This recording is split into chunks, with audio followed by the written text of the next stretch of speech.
Good morning and welcome to my YouTube channel Barnali's Biology.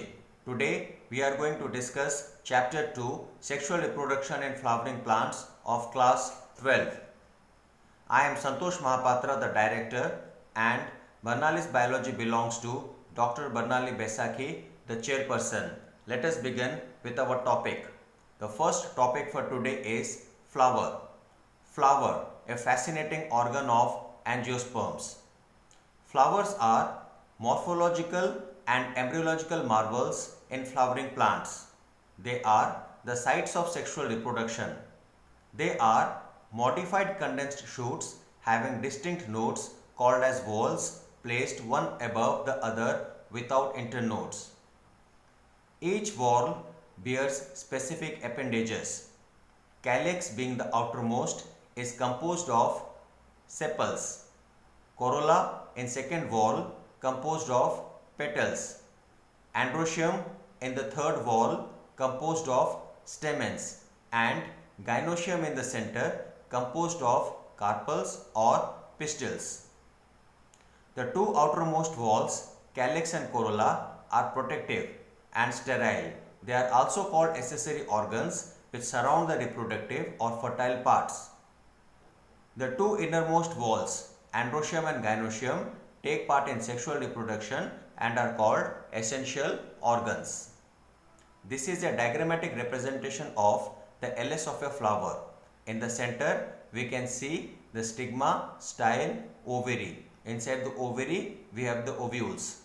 Surrounding them, we have the stamens, which are made of filament and anther. Towards the outside of it, we have the petal, and totally on the outside we have the sepal. Please mark the nectiferous glands which contain nectar. Events of sexual reproduction in flowering plants. The period from birth to the natural death represents lifespan of each and every organism. Organisms exhibiting sexual reproduction exhibit three phases in their life. 1. They have to reach a certain stage of growth and maturity in their life before they can reproduce. It is called the vegetative phase. 2. The reproductive phase in the flowering plants is achieved when they come to flower. And 3. The end of reproductive phase marked by slowing down of metabolism called as senescence phase or old age. During reproductive phase, they exhibit all the events of sexual reproduction, that is 1. Pre-fertilization events, which includes gametogenesis and gamete transfer. 2. Events of fertilization, which includes formation of primary endosperm cell and zygote. And 3. Post-fertilization events, which include endosperm development and embryogenesis. Pre-fertilization events. Gametogenesis. Several hormonal and structural changes are initiated which lead to the differentiation and development of the floral primordium. In the flower, the male and female reproductive structures, the androecium and gynoecium, differentiate and develop. The androecium consists of a whorl of stamens representing the male reproductive organ present surrounding the gynoecium. The gynoecium consists of one or more pistils or carpels placed at the center of the flower, which represents the female reproductive organ. Stamen. It is the male reproductive organ. It has a sterile and slender stalk called the filament of variable length bearing a fertile bilobed structure called the anther at its terminal end. The bilobed anther has two theca in each lobe, so they are dithecous with a longitudinal groove separating the two theca. Some plants are monothecous, example cotton. The bilobed anther is a four-sided, that is tetragonal structure consisting of four microsporangia or pollen sacs at its four corners, two in each lobe. The two lobes are attached to a common vasculated sterile tissue called connective.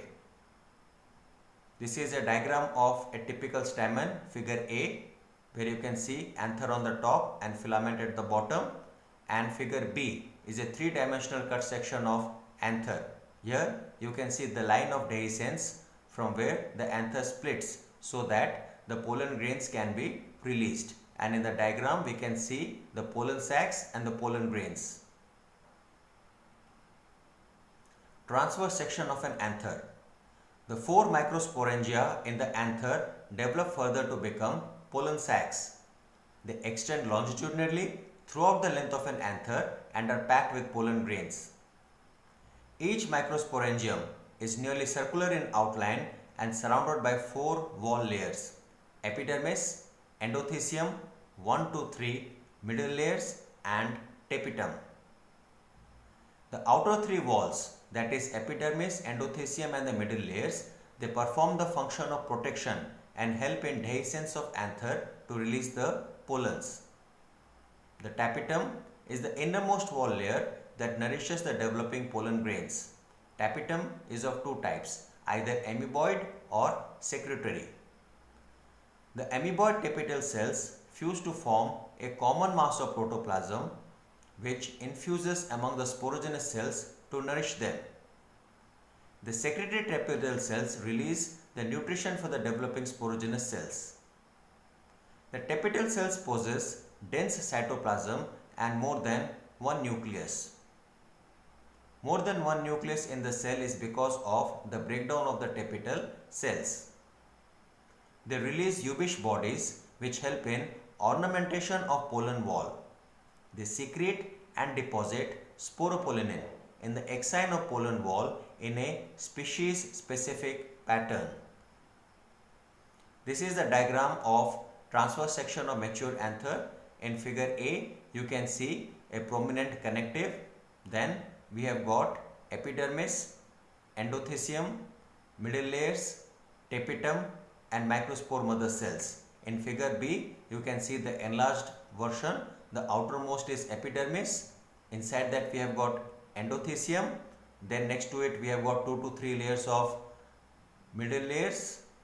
Inside that we have got tapetum, and inside them we have got the microspore mother cells. Now this is a dehisced anther. The anther will dehisce at the lines of dehiscence and the pollen grains will be released. Here we can see that the fully formed pollen grains, they have separated from one another and they will have a powdery texture so that when they are released they can go far.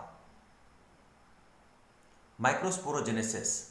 The process of formation of microspores from a pollen mother cell, PMC, through meiosis is called microsporogenesis. When the anther is young, the center of each microsporangium is occupied by a group of compactly arranged several hundreds of homogeneous cells called the sporogenous tissue. All the cells of the sporogenous tissue develop from a single archisporial cell. Each cell of the sporogenous tissue is a potent microspore or pollen mother cell, and it undergoes meiosis to form a microspore tetrad, that is a cluster of 4 microspores. The arrangement of microspores in a tetrad is species specific. It may be tetrahedral, it is the most common type. It can be isobilateral, T-shaped or linear. In members of Aristolochiaceae like Calotropis, all the pollens of a pollen sac cluster to form a pollinium. With maturity, the anthers dehydrate, the microspores dissociate and develop into pollen grains. The pollen grains are released with the dehiscence of the anther wall. Pollen grain. The pollen grains represents the male gametophyte. Size, shape, color, design on the pollen grains vary in different species. They are generally spherical, measuring about 25 to 50 micrometer in diameter. The cytoplasm of pollen grain is surrounded by a plasma membrane and a prominent 2-layered wall called sporoderm. The hard outer layer called the exine is made up of sporopollenin, which is one of the most resistant organic materials known. It can withstand high temperature, enzymes, strong acids and alkali. The exine has prominent apertures called germ pores where sporopollenin is absent. Pollen grains are well preserved as fossils because of the presence of sporopollenin. The exine exhibits a fascinating array of patterns and designs. The inner wall of the pollen grain is called the intine. It is thin and continuous layer made up of cellulose and pectin. Here in the figure we can see scanning electron micrographs of a few pollen grains. As we can see, the sculpturing it is different in the pollens of different species, and because of this we can even identify the pollen, and it also helps in taxonomy. A mature pollen grain contains two cells. One, the vegetative cell, which is bigger with abundant food reserves and a large irregularly shaped nucleus. It is sterile and is meant for nourishment. The generative cell is small that floats in the cytoplasm of the vegetative cell. It is spindle shaped with dense cytoplasm and a nucleus, and it is fertile. About 60% angiosperms shed their pollens in 2-cell stage, and rest 40% shed them in 3-cell stage containing a vegetative cell and 2 male gametes. Figure A, it shows an enlarged view of a pollen grain tetrad. 4 pollen grains, they are stuck together. Figure B, we can see the stages of microspore maturing into a pollen grain. In the first figure, it is a simple cell. The nucleus moves to one corner, 2 prominent vacuoles push it to one of the corner, then spindle formation takes place. Then it leads to the formation of a generative cell which will lie within the vegetative cell.